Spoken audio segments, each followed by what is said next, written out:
जय जोहार, नमस्कार। दैनिक छत्तीसगढ़ चैनल देख रहे हैं आप। मैं हूं आपके साथ अभिजीत कुमार। करते हैं आज की खबरों की शुरुआत सबसे पहली बड़ी खबर के साथ। और अगर आप हमारे चैनल पर नए हैं, छत्तीसगढ़ प्रदेश की रोजाना प्रमुख बड़ी खबरें देखना चाहते हैं तो बिना किसी डर के आप इस चैनल को सब्सक्राइब कीजिए और हम तब प्रतिदिन इस प्रकार की खबरें पहुँचाते रहेंगे। पहली बड़ी खबर, वित्तीय साक्षरता मिशन की शुरुआत हो चुकी है और पायलट प्रोजेक्ट के तहत इस मिशन की शुरुआत करी जा रही है पूरे देश भर में। छत्तीसगढ़ के एक जिले बालोद से, जहां पर 6 माह तक फाइनेंशियल लिटरेसी यानी कि जागरूकता कार्यक्रम वित्तीय जागरूकता कार्यक्रम चलाया जाएगा, जिस पर 10 बैंक और 4 नोडल एजेंसी नियुक्त करे जा चुके हैं। चलिए हम आपको बताते हैं, रिजर्व बैंक ऑफ इंडिया ने छत्तीसगढ़ के बालोद जिले में एक पायलट प्रोजेक्ट की शुरुआत की है। यह इकलौता ऐसा पायलट प्रोजेक्ट है जिसकी शुरुआत देश में बालोद जिले से करी जा रही है। 6 माह तक चलने वाले इस प्रोजेक्ट वित्तीय साक्षरता मिशन का शुभारंभ बीते दिन कर दिया गया। जिला मुख्यालय स्थित टाउन हॉल में इस कार्यक्रम का शुभारंभ आरबीआई की रीजनल डायरेक्टर और जो छत्तीसगढ़ की मिनी जो रिजी अजीत हैं, इन्होंने दीप प्रज्वलित करके किया। इसके अलावा बात करें तो लीड बैंक अधिकारी प्रणय दुबे के मुताबिक पायलट प्रोजेक्ट के अंतर्गत जिले में स्व सहायता समूहों के 100% सदस्यों के लिए वित्तीय साक्षरता मिशन की शुरुआत पूरे देश में यानी कि पूरे भारत में बालोद जिले से करी जा रही है। इस प्रोजेक्ट में समूह की महिलाओं के अलावा सभी 700 से अधिक गांवों को शामिल किया जाएगा, जिसमें फाइनेंशियल लिटरेसी यानी कि वित्तीय साक्षरता संबंधी जो भी सारी सुविधाएं हैं वो यहाँ पर प्रदान करी जाएंगी। इसके लिए 10 बैंकों और 4 नोडल एजेंसियों को तैयार किया गया है, जो अलग अलग गांवों में जाकर कैंप करेंगे और ग्रामीणों को बैंकिंग संबंधित सारी सुविधाओं को बताएंगे और इसकी जानकारी भी देंगे। लगातार अपनी मांगों को सरकार के सामने रख कर थक चुकी अब जो कर्मचारी के जो यहाँ पर संगठन है वो अब सामूहिक इस्तीफे की तैयारी कर रही है। 60 दिनों से इनका आंदोलन चल रहा है, किसी ने भी इनकी सुध नहीं ली और अब 15,000 मनरेगा कर्मचारियों ने सामूहिक इस्तीफे का जो बायोडाटा है वो तैयार किया है। छत्तीसगढ़ में पिछले 2 महीने से हड़ताल पर चल रहे लगभग 17,000 मनरेगा कर्मचारियों ने सामूहिक इस्तीफे की पेशकश की है। ये मनरेगा कर्मी सत्ताधारी पार्टी कांग्रेस से विधानसभा चुनाव के वक्त की गई घोषणा को पूरी करते हुए नियमितीकरण करने और जब तक नियमितीकरण नहीं होता तब तक पंचायत कर्मी का दर्जा एवं रोजगार सहायकों के वेतनमान का निर्धारण की मांग कर रहे हैं, लेकिन सरकार इनकी मांगों को लेकर अब तक गंभीर होती नहीं दिख रही है, जिससे नाराज होकर के मनरेगा कर्मचारियों के समूह ने सामूहिक इस्तीफे की तैयारी कर रखी है। छत्तीसगढ़ मनरेगा कर्मचारी महासंघ के प्रदेश अध्यक्ष चंद्रशेखर अग्निवंशी और महासंघ के कार्यकारी अध्यक्ष राधेश्याम कुर्रे के मुताबिक वे लगातार अपनी मांगों को शासन प्रशासन के समक्ष शांतिपूर्ण ढंग से पेश करते आ रहे हैं, लेकिन प्रशासनिक स्तर पर कोई भी सकारात्मक पहल नहीं की जा रही है, जिसके कारण मनरेगा कर्मचारियों के मन में रोष है और इसी का परिणाम यह हुआ है कि 4 अप्रैल से राज्य भर के मनरेगा कर्मचारी हड़ताल पर आ गए हैं।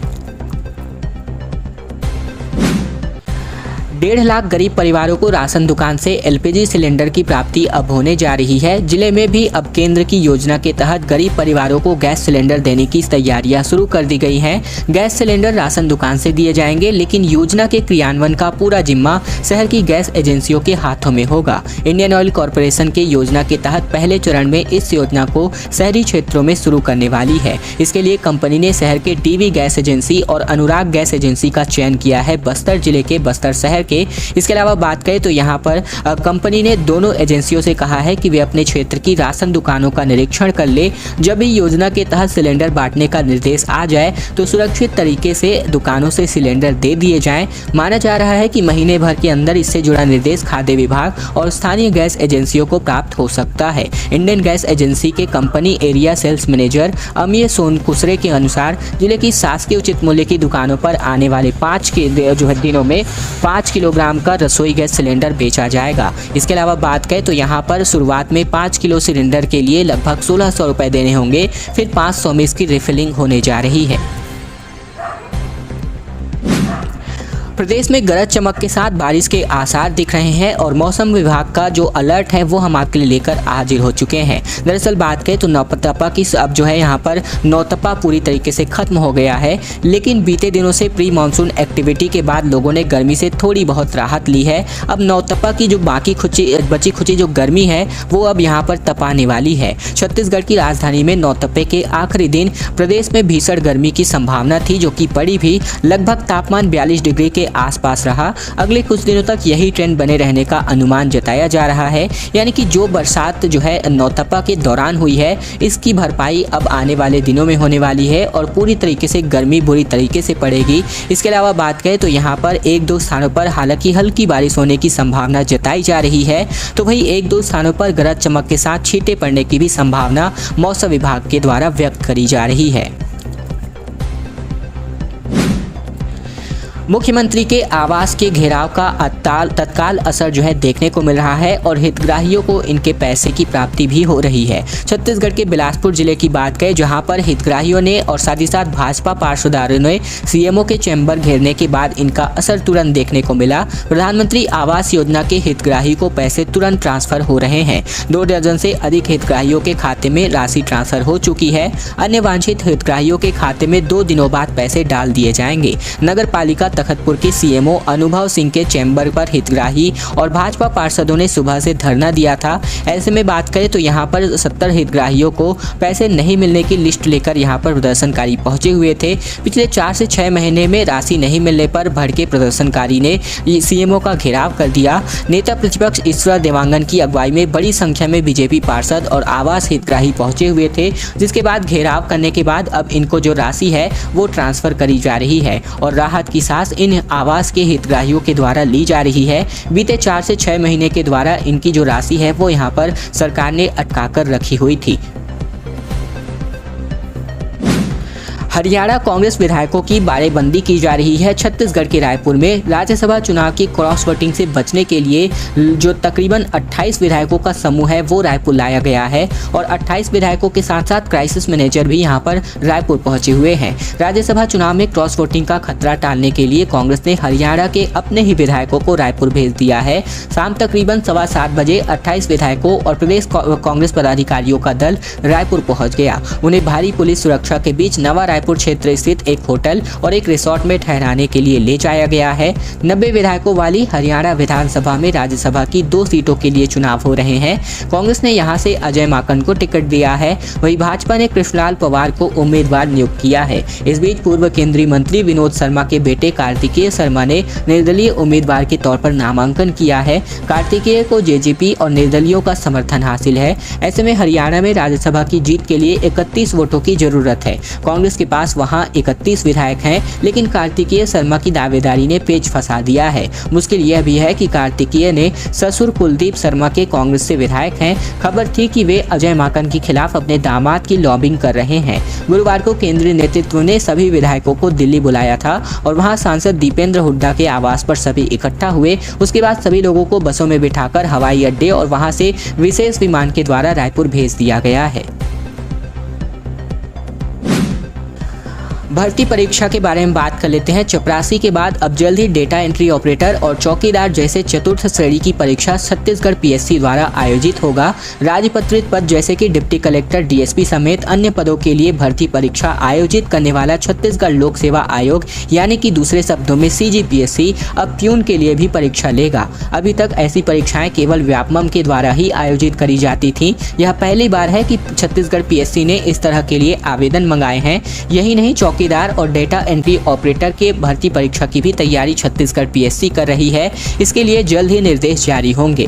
माना जा रहा है कि प्रदेश में पीएससी के पास प्यून की परीक्षा के लिए लाखों आवेदन आ सकते हैं, क्योंकि परीक्षा के लिए पहली शर्त 8वीं पास होना ही है। राज्य में 17 लाख से अधिक 8वीं पास पंजीकृत बेरोजगार हैं। यही नहीं, अब आवेदन के लिए भी कोई शुल्क नहीं लिया जाता। यह जरूर है कि पोर्टल शुल्क के नाम पर 30 रुपए जीएसटी के साथ लिया जाएगा। इसीलिए बड़ी संख्या में फॉर्म आने वाले हैं। ये बिना किसी शक के हम आपको बता सकते हैं। इसके अलावा राज्य में मुख्य रूप से 2 परीक्षा एजेंसियां हैं, एक छत्तीसगढ़ पीएससी और दूसरा है छत्तीसगढ़ व्यापमं। ऐसे में सीजीपीएससी पहले प्रथम द्वितीय श्रेणी की ही ज्यादातर परीक्षाएं लेती थी, लेकिन अब तृतीय श्रेणी में भी पीएससी ने एग्जीक्यूटिव ग्रेड की परीक्षा ली है। पहली बार चतुर्थ श्रेणी की परीक्षा भी पीएससी आगे आया है। अब मेल और फिर एक्सप्रेस में जनरल टिकट मिलने वाला है। ACCR यानी कि साउथ ईस्ट सेंट्रल रेलवे ने 36 और जोन से गुजरने वाली 76 ट्रेनों में सुविधाओं का बहाल किया है। लगभग 16 गाड़ियों में तात्काल टिकट लागू हो गया है। दरअसल छत्तीसगढ़ में रेलवे से सफर करने वाले यात्रियों के लिए अब थोड़ी बहुत राहत की खबर आप मान सकते हैं, क्योंकि रेलवे बोर्ड ने यहाँ 36 ट्रेनों को कैंसिल कर दी है। वहीं अब एक्सप्रेस ट्रेनों में फिर से जनरल टिकट की सुविधा को बहाल किया जा रहा है। इस सुविधा को रेलवे बोर्ड ने कोरोना काल में भी बंद कर दिया था, फिर शुरू नहीं किया गया। हमारी टीम में खबर प्रकाशित होने के बाद अब जो है पूर्व मध्य रेलवे यानी कि दक्षिण पूर्व मध्य रेलवे ACCR ने 112 ट्रेनों के आरक्षित कोच में जनरल टिकट की सुविधा देने का फैसला किया है।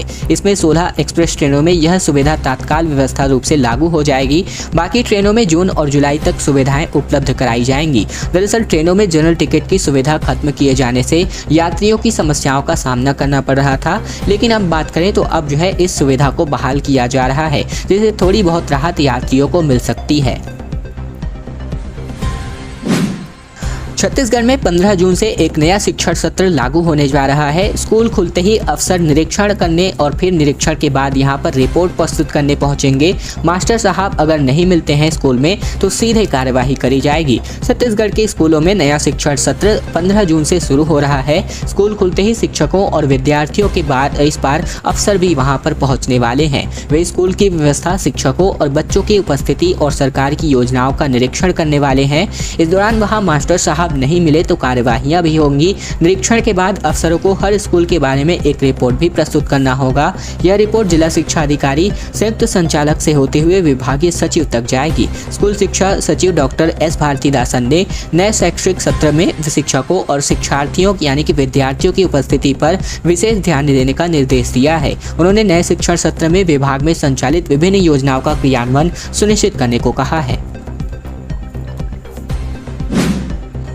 थॉमस कप के विजेताओं को मुख्यमंत्री ने बैडमिंटन किट दिया। भूपेश बघेल ने कहा कि भारतीय टीम ने इतिहास रचा है। सितंबर में छत्तीसगढ़ में इंटरनेशनल चैंपियनशिप का आयोजन होगा। थॉमस कप विजेता भारतीय टीम ने खिलाड़ियों के छत्तीसगढ़ के मुख्यमंत्री भूपेश बघेल ने अपने हस्ताक्षर किया हुआ बैडमिंटन किट भेजा है, जिसमें भारतीय खिलाड़ियों के हस्ताक्षर युक्त बैग और बैडमिंटन रैकेट भी शामिल है। भारतीय बैडमिंटन संघ के सचिव जो यहाँ पर संजय मिश्रा हैं, इन्होंने मुख्यमंत्री से मिलकर उन्हें यह उपहार भेंट किया। मुख्यमंत्री को जो उपहार मिला है उसमें थॉमस कप विजेता भारतीय टीम के खिलाड़ियों में किदाम्बी श्रीकांत, लक्ष्य सेन, HS प्रणय, चिराग शेट्टी, सात्विक साईराज, इसके अलावा यहाँ पर प्रियांशु रजावत, इसके अलावा ध्रुव कपिला, साथ ही साथ कृष्ण प्रसाद विष्णुवर्धन और MR अर्जुन सहित देश के प्रसिद्ध बैडमिंटन खिलाड़ी पुलेला गोपीचंद के भी हस्ताक्षर हैं। मुख्यमंत्री भूपेश बघेल ने खिलाड़ियों की ओर से मिले इस उपहार को सहर्ष स्वीकारते करते हुए भारतीय खिलाड़ियों को बधाई और शुभकामनाएं दी। कहा कि थॉमस कप जीतकर भारतीय टीम ने इतिहास रचा है। भारत ने 73 वर्ष में पहली बार बैडमिंटन की सबसे बड़ी अंतर्राष्ट्रीय टीम प्रतियोगिता थॉमस कप को जीता हुआ है। और अब खबरों का अंत करते हैं अंतिम बड़ी खबर के साथ, जहां पर छत्तीसगढ़ में ट्रांसफर और पोस्टिंग पर पूर्व CM का कटाक्ष सामने आ रहा है। पर डॉक्टर रमन सिंह बोले कि IPL ऑक्शन की तरह यहां पर बोली लग रही है। बिलासपुर और दुर्ग रोड पर 160 की स्पीड से ट्रेन भी दौड़ेगी, इसकी जानकारी भी पूर्व CM ने दी है।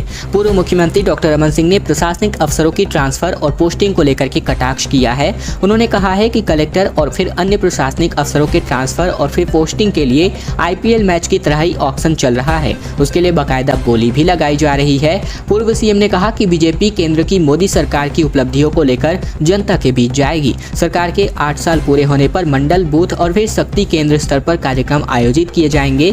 बिलासपुर दौरे पर पहुंचे पूर्व CM गुरुवार को भाजपा कार्यालय में मीडिया से बातचीत कर रहे थे। उन्होंने कहा कि प्रधानमंत्री मोदी के नेतृत्व में हर वर्ग का विकास हुआ है। जो पहले कांग्रेस की सरकार की जनता में कहा जाता था जो हुआ सो हुआ, लेकिन अब कहा जाता है कि अभी कभी न हुआ वो मोदी के कार्यकाल में हुआ। मोदी नेतृत्व में भारत का सम्मान बढ़ा है। ये सभी बातें मीडिया से बातचीत करते हुए पूर्व CM डॉक्टर रमन सिंह ने कही। इसके अलावा बिलासपुर जोन में 160 किलोमीटर की रफ्तार से ट्रेन चलाने की तैयारी की भी जानकारी पूर्व CM ने दी है मीडिया से बातचीत करते हुए। खैर दोस्तों, आज की खबरों का सिलसिला बस यहीं तक का था। वीडियो अगर आपको पसंद आया तो इस वीडियो के नीचे लाइक बटन है, जिसे दबाकर इस वीडियो को आपको बहुत ही छोटा सा लाइक करना है। नीचे लाल कलर का सब्सक्राइब बटन भी दिया है, जिसे दबाकर इस चैनल को आपको सब्सक्राइब करना है, ताकि प्रतिदिन की महत्वपूर्ण खबरें, छत्तीसगढ़ के समाचार बिना रुकावट रोजाना हम आप तक पहुंचा सके। तो चैनल को सब्सक्राइब करने का बहुत ही छोटा सा काम आप लोगों को जरूर से कर लेना है।